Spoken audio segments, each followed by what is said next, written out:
letasị anya n'obe Jizọs,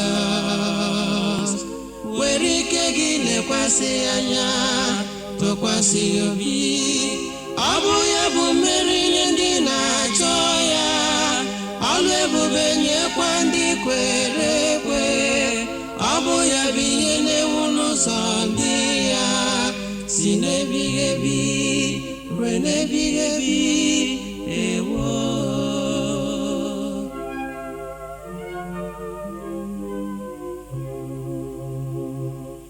ọbịbịa Jizọs, ọ bụ ya zọpụtara mmadụ.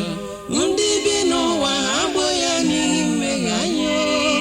Okwu Chineke m, ọ bụ ya zọpụtara mmadụ. Jizọs Nwachukwu ebiliwo.